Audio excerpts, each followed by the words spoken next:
Will you pray with me?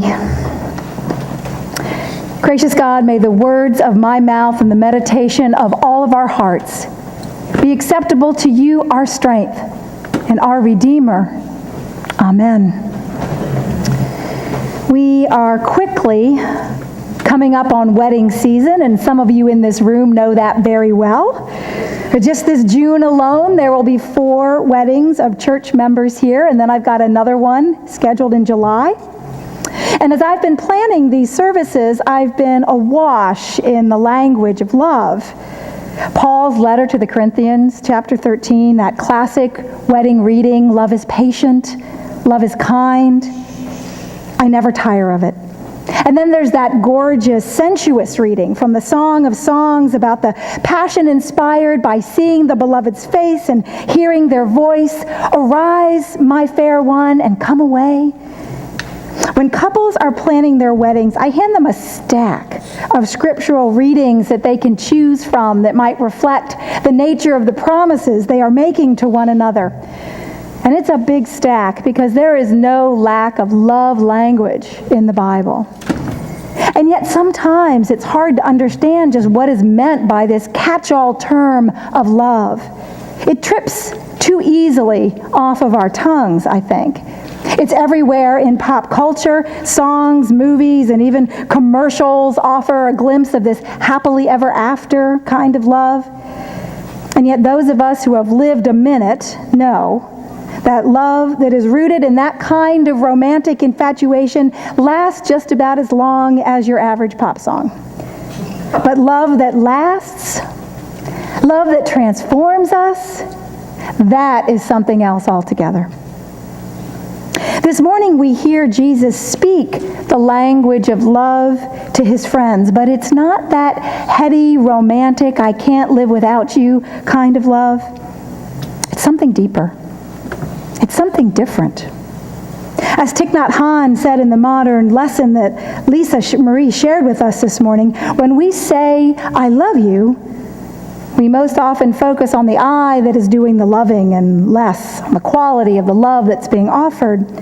Ultimately, that love is still all about us. We remain acutely aware of the distinction between ourselves and the other, even if the other is the object of our affection. But the love that Jesus is talking about this morning transcends all that. This particular text is coming at an interesting time in our liturgical year, because technically we are in the post-resurrection, post-Easter season. But our reading this morning rewinds the clock back to a darker moment, back to the night before Jesus died. He's gathered around the table with his friends, and he's anticipating the horrors to come. And he's sharing with them some parting words. He's trying to prepare them for life without him.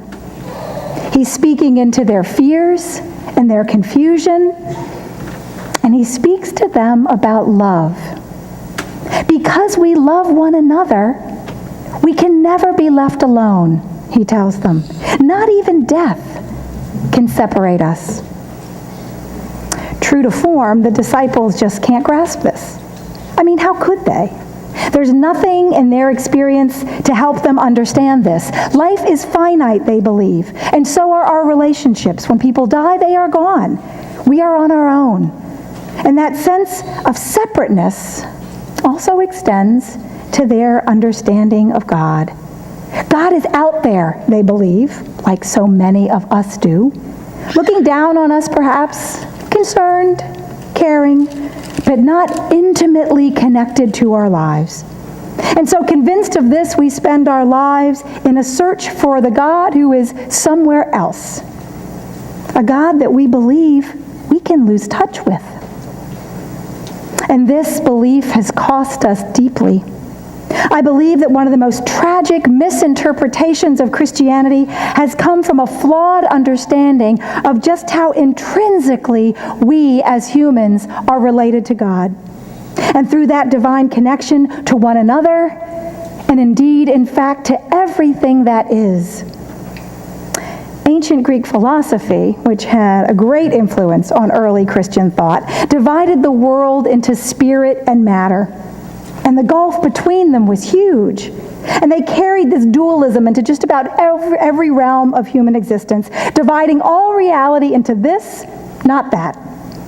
Male and female, intellect and biology, good and evil, darkness and light, earth and heaven, God and us.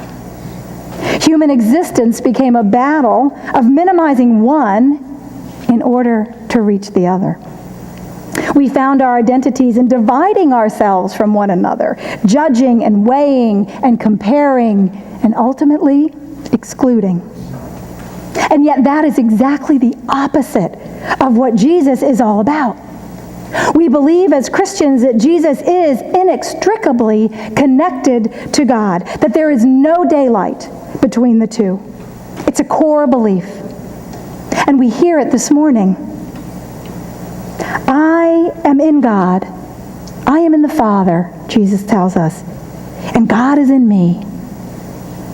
As Christians, we believe that God truly dwelled within the body and blood, skin and bones of this rabbi from Nazareth, this person of Jesus.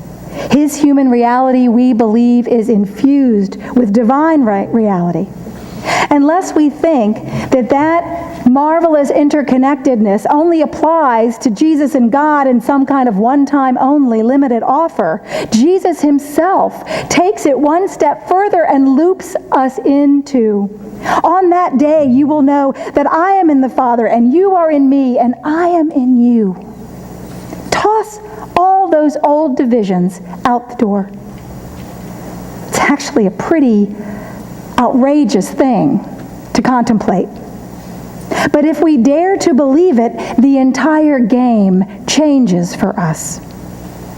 Jesus has shown us that flesh and spirit, humanity and God are one, indivisible. All separation is an illusion. We are all part of that great indivisible love. And if that's true, what can we possibly be afraid of? Now, I know this is a lot to absorb on a Sunday morning. I know that it might feel a bit too abstract or maybe even too new agey to have any real implications in our daily lives. And yet, if we can absorb this paradigm shift of faith even just a little bit, we might find that our daily lives do indeed shift as well. Franciscan priest Richard Rohr believes that our dualistic thinking is precisely what keeps us from embracing this kind of indivisible love that Jesus is talking about. Dualistic thinking, he tells us, is the well-practiced pattern of knowing most things by comparison. And for some reason, once we compare or label things, we almost always want to conclude that one is good and the other is less good or even bad. Now, this is not altogether wrong. It's a very important stage of our early development. It provides ego boundaries and the foundation for decision-making. But it is not close to the full picture that we call truth. Rohr tells us that dualistic thinking works only for a while to get us started. But if we're honest, it stops being helpful in most real-life situations. I mean, it's fine for teenagers to think that maybe there's some moral or supernatural authority to their favorite baseball team, or their army, or their ethnic group, or even their religion or gender. But we hope that later in life they learn that such polarity is just an agreed upon game.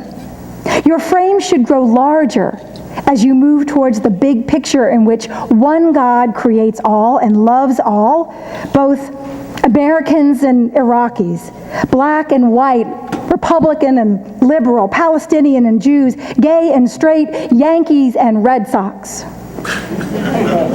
Moving to that larger frame, that big picture, means we erase all of those either-or divisions that we've been so carefully trained to see.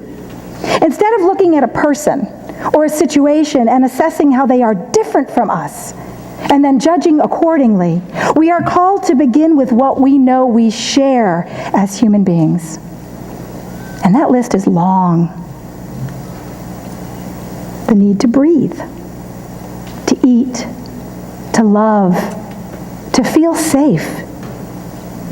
The dependence upon this one planet, the frailty and ultimate mortality of our human bodies, the desire to raise our children in peace. It's pretty basic stuff, I know. But how often do we think about that as we rail against our brothers and sisters on the other side of the aisle or the other side of the ocean? Love is impossible if we are more focused on what separates us than what unites us. I believe that when Jesus says, if you love me, you will follow me, means if you can see God in me, then you can see God in each other. Because I am in God, and I am in you, and you are in me. And therefore we cannot escape the conclusion that we are all in God, all of us, no exceptions, even the Red Sox. So who is the person or the group of persons that you find it hardest to love? And whom do you find it most difficult to see and feel the reality of God?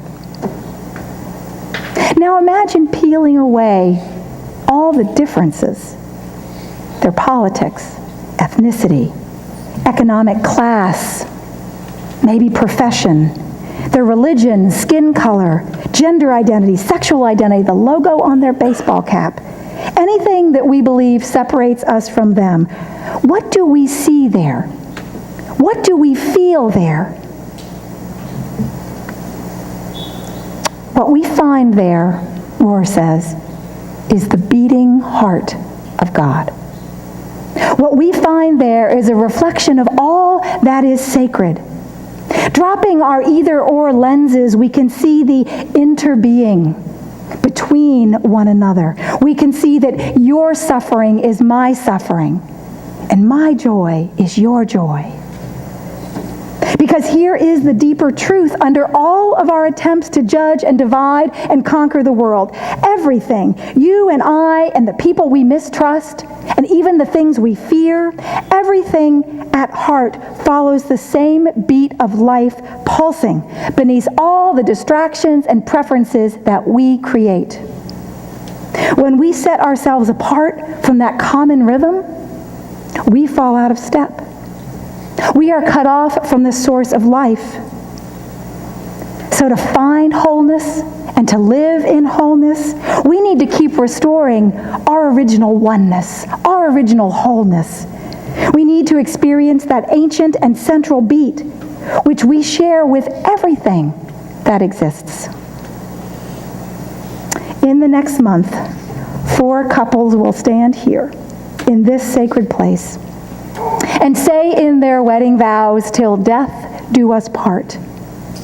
And that is a beautiful thing. But this morning, Jesus reminds us of the love that goes even further than that.